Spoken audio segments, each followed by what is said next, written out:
ഞാൻ ഒരു കാര്യം പറഞ്ഞേക്കാം. ഒന്നിക്ക് ഞാൻ, ഇല്ലെങ്കിൽ നിങ്ങളുടെ അമ്മ. രണ്ടുപേര് ഒരാൾ മതി ഈ വീട്ടിൽ. പറഞ്ഞേക്കാം.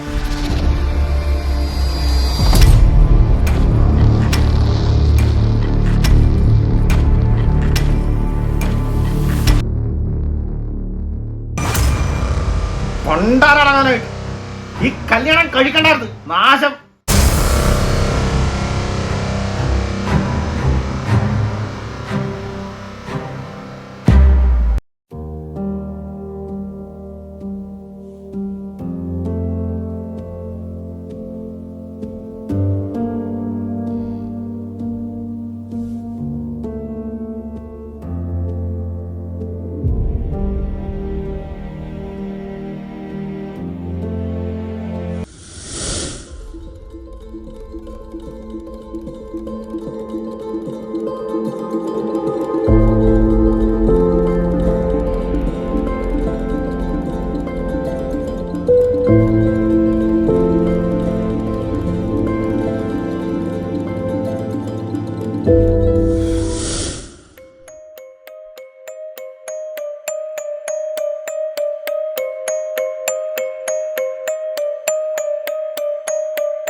എന്തുടാ മോനെ പറഞ്ഞോ. അണ്ണാ, അവളും അമ്മയും കൂടെ അങ്ങ് വഴക്കാണ്ണ. എപ്പോഴും ഒരു സമാധാനമില്ല. ഇപ്പൊ എന്തോ അവിടെ പ്രശ്നം? തൊട്ടനും പിടിച്ചതിനൊക്കെ രണ്ടും കൂടെ കിടന്നങ്ങ് വഴക്കാ. ഇതിന്റെയൊക്കെ രണ്ടിന്റെ ഇടയിൽ കൂടെ കിടന്ന് ഞാൻ പെടാപ്പാട് പെടുക. എടാ, ഇതൊക്കെ നിസ്സാര കാര്യമല്ലയോ? നീയേ ഞാൻ ഇടുന്ന സ്റ്റാറ്റസുകൾ ശ്രദ്ധിച്ചിട്ടുണ്ടോ? അണ്ണന്റെ സ്റ്റാറ്റസ് കണ്ടോണ്ടാണ് ഞാൻ ഇപ്പൊ അണ്ണനെ അങ്ങോട്ട് വിളിച്ചത്, ഒരു സമാധാനത്തിന്.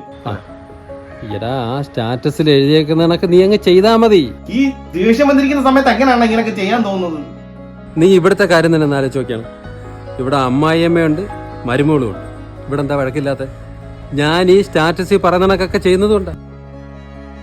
ഞാൻ എപ്പോഴെങ്കിലും എന്റെ ഭാര്യ അടുത്ത് ദേഷ്യപ്പെടുന്നത് നീ കണ്ടിട്ടുണ്ടോ?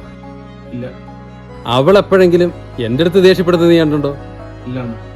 എന്താ കാര്യം? എടാ, ഞാൻ ഈ സ്റ്റാറ്റസിലൊക്കെ എഴുതിയേക്കുന്നതൊക്കെ ചെയ്യുന്നത് കൊണ്ടാടാ. അതെ. ആടാ, നമ്മുടെ മോള് വിളിക്കുന്നേട്ടോ. ആര് വിളിക്കുന്നു? വൈഫേ അവള് വിളിക്കുന്നേട്ടോ. പിന്നെ അവിടെ കിടന്ന് വഴക്കൊന്നും ഉണ്ടായിക്കളല്ലേ കേട്ടോ. ഞാൻ ഇപ്പൊ വരാം. സംസാരിച്ചു കഴിഞ്ഞോ? നേരത്തെ പറഞ്ഞിട്ട് ബാക്കി ഞാൻ പറയുക. ഒന്നുകിൽ ഞാൻ, അല്ലെങ്കിൽ നിങ്ങളുടെ അമ്മ. രണ്ടിലൊരാൾ മതി ഈ വീട്ടിൽ. പറഞ്ഞേ. ഇപ്പൊ ഏതവളാ ഫോണിൽ വിളിച്ചേ? സംസാരിച്ചിട്ടൊക്കെ ബാക്കി ഞാൻ തരാം.